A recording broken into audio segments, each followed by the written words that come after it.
My name's Maury, and I like to fix shit. So here's what we're gonna fix today. I found this about a week or two ago sitting on the boulevard. Someone gave it away for free. I've not done anything other than make sure that the engine actually turns so that we know it's not seized.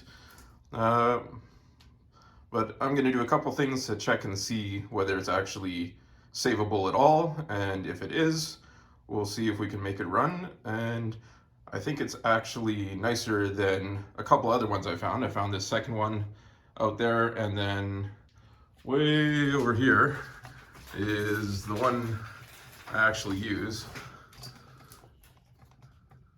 Nothing wrong with it. It doesn't have a bag though, whereas this one does, and it looks like a newer, nicer, more powerful lawnmower. So I'm gonna see if we can make it work. So the first thing that I checked when I was on the side of the curb is whether this engine turns, and the way I'm checking that is just by pulling on the cord, and it's not stuck, it is turning, and I can also feel that there's a bit of resistance, which means that it's not blowing up on the inside. So it's not seized, and it's not blowing up. Let's see what we're in for. So there is oil on this. I don't know if you can see that or not, but there's oil, and it's not even super filthy, so the oil's actually been changed recently. I'm gonna put it up on the bench and we'll take a look at it together. This is the bench in the spirit of keeping stuff out of landfill. My neighbor did a kitchen reno over the winter, and these are the old countertops that he used. I just got it sitting on some sawhorses. This is a Craftsman Kohler Courage XT-7, whatever that means. I noticed that the cap for the spark plug, or the connector for the spark plug, is loose. That would be hilarious if that was why it wasn't running. Or sad, I'm not sure which one. So let's see what we can find inside. So this is the cover for the air filter. This one's just a little thumb screw, which is kind of nice. I've seen worse. That's definitely a little bit dirty, but I don't think that's bad enough to cause it not to run. All right, I'm gonna take off this piece of plastic here and get to the carburetor. 9 times out of 10, 10 millimeter is the size he wants. And I got lucky on the first try here.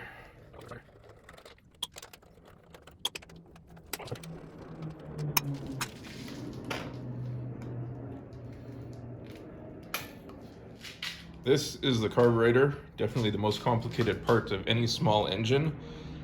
And because there's a lot of little pieces in there.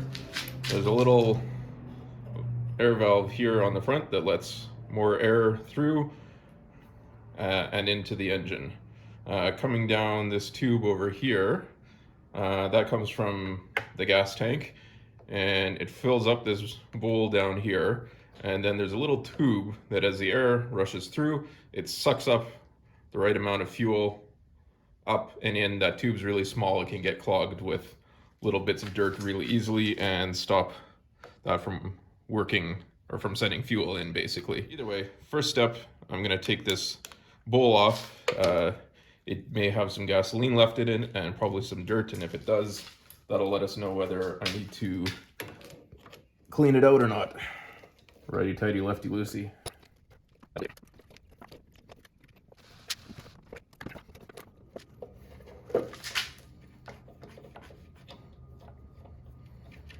Let's see what comes pouring out the bottom. Not much.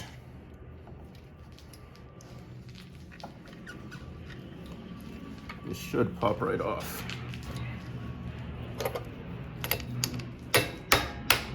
There we go.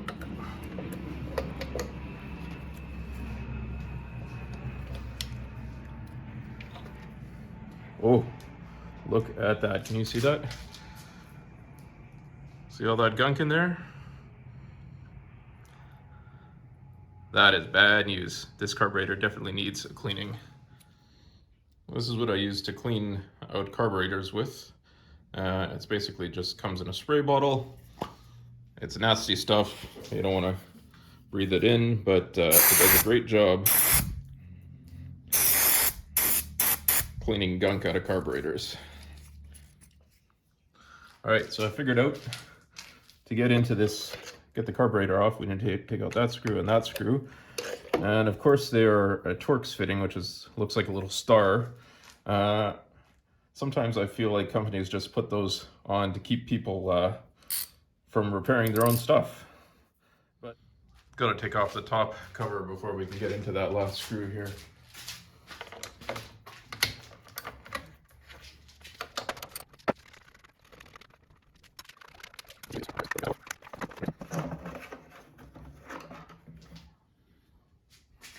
Now we can reach it. Let's get in further than that. This is the actual top side of the motor here. These are the little fan blades that cool off the engine. Let's see if we get this cover off.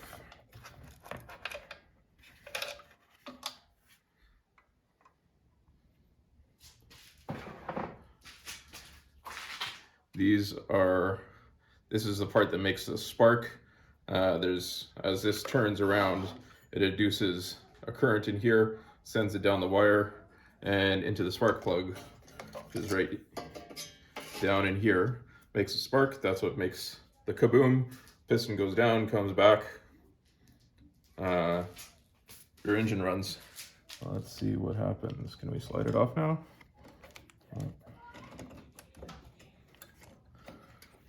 Got to disconnect a couple pieces first.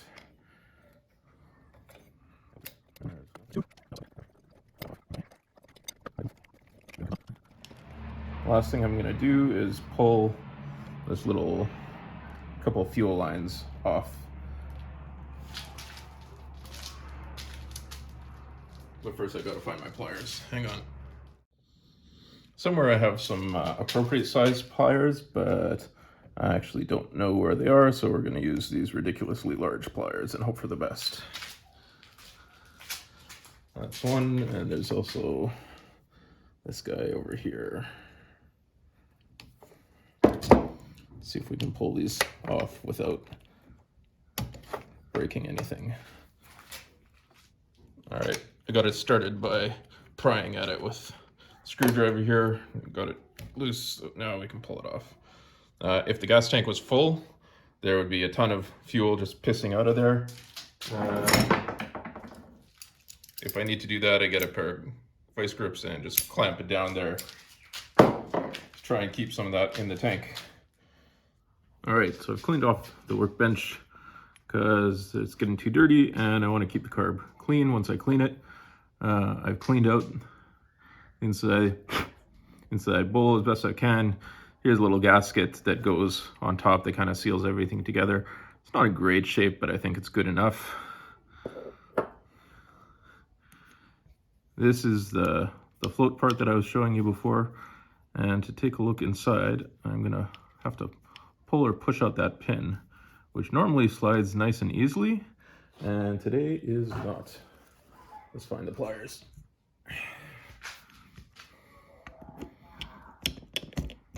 There we go. And this guy should come out also fairly easily. And something's fighting me in there. If this guy is stuck in the closed position, that would make sure that no fuel ever gets to the engine and it would never start. Yes, this should not be this hard to get out. This should come out very easily.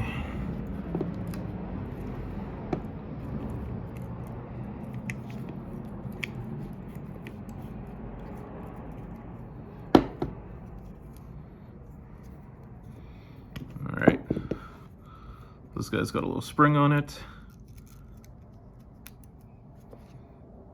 Be careful not to lose that. Here is the pin. Normally it's kind of shiny in there, and that is pretty black. That may or may not be a problem, or maybe that's just the way this pin is. Down in there is the little seat that it sits on.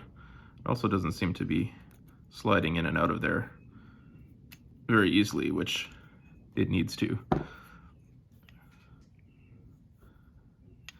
The other part is way down in there. There's a very tiny hole. Looks like the fuel comes in through there and then gets sucked up.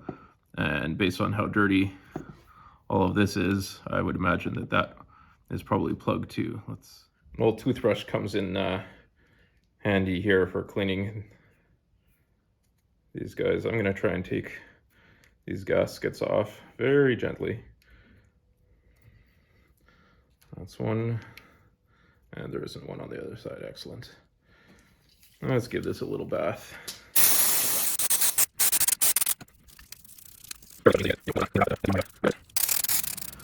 Well, that is infinitely better. All right, so I learned something new again. Remember I was saying I wasn't sure if this black part was a problem. I don't think it is. When I touch it, it's actually a little bit rubbery. So I think that part is rubber, and the part inside that it seats against is that brass piece in there. And when I put it in, now that I've cleaned it up, it slides in and out. So I think I'm about ready to put this back together. So we got the float. The other thing that can sometimes go wrong with these, if they get a hole in them, they fill up with gas, but you can hear it sloshing around. This one seems to be fine. So we got the spring here.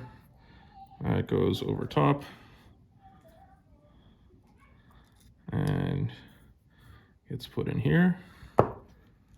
This guy, make sure that the pin goes into the hole. And now I can place a little pin that holds everything together back in. And now it goes in by hand, which is nice. So the test is if I turn it upside down and blow on here, air should come through. And it does. If I turn it upside down, that'll put pressure and close the valve. No air coming through. I think we're in good shape. All right, before I put the carburetor back on, I'm gonna pull that spark plug and see how it looks. It looks not too bad. It's a little bit oily, but otherwise looks decent. Nothing's cracked in there. The gap between these two parts looks okay. I'm gonna give it a little cleanup, but I think we're probably in good shape there. I'm gonna plug this in, clip it in here, and I'm gonna put it so that it's touching metal. And when I pull on the starter, if things are good, we're gonna see little sparks being generated there, and that means that this whole electrical system is working. Let's give it a pull.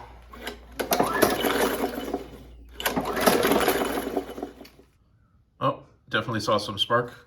So I think the next thing to do is I'm gonna spray some carb cleaner into the spark plug hole, because that stuff is just as flammable, if not more, than fuel.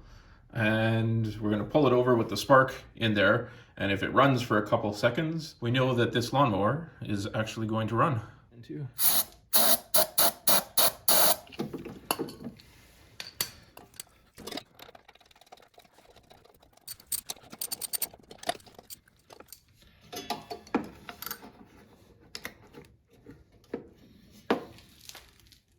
All right, let's see what happens.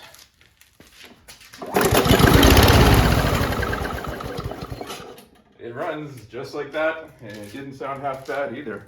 So now we can put the carb back on and try and put some fuel in it and see if we can make this work.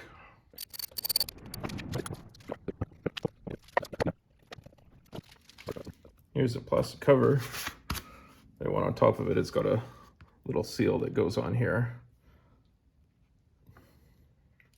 And that has two lines that get connected to it. This one in the bottom looks like it's a breather for the gas tank. And then there's another one that looks like it comes from the top of the crankcase. And that allows, if there's any extra oil or fumes that come out of that, it runs down and back into the carburetor and into the engine, and it burns it again. So that's kind of an eco-friendly part of a system that doesn't exist in some of the other older engines.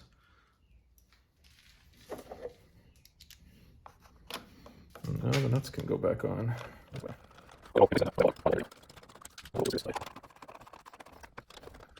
Looks like this piece wasn't put in properly. It's like it kind of got crushed on the side when they were putting the cap on, but it looks, it's definitely worse for wear. I'll get a new one, but for the time being, I think this one will suffice.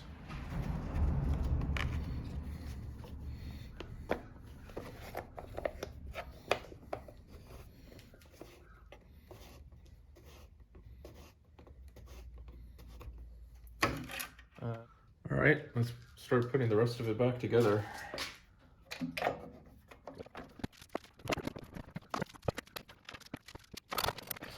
But I put some of this seafoam stuff in. Basically, it's supposed to clean out any gunk on the inside of the engine.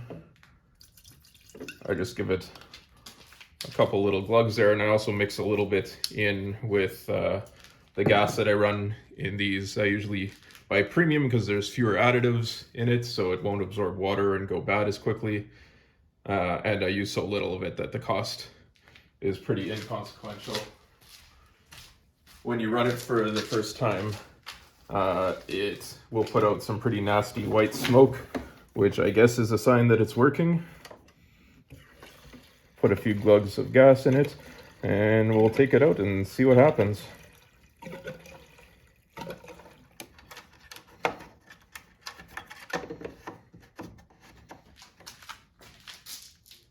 Let's fire her up, see what she does.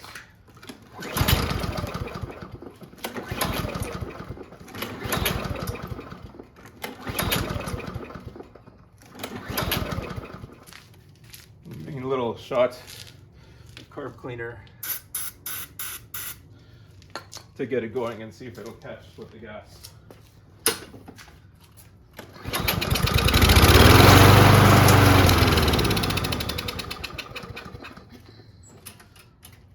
All right, so what this is telling me is it'll run on carb cleaner, but it's not getting fuel the way it's supposed to, which screams carb to me. So maybe we'll go back into the carb and see if I can give it another cleaning, see if we can get it running. Well, it's a new day. Didn't have a lot of luck getting the engine to run on this last time. I think it wasn't getting enough gas. Or wasn't getting any gas, which means one of the carburetor wasn't clean enough. So I took it apart and cleaned it again, and I think it's running better. Between now and then, I also ordered a new air filter. This is the new one, that's the old one. Slightly different. It's also got this kind of mesh foam filter on it as well. So we'll get that put in, and then we're going to give this another try.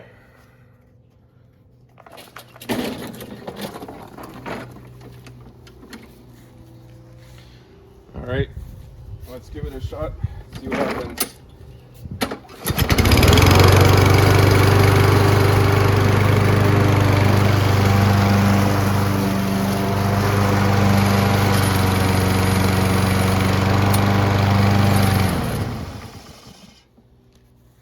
First try, I'm pretty happy with that. All right, well, thanks for watching.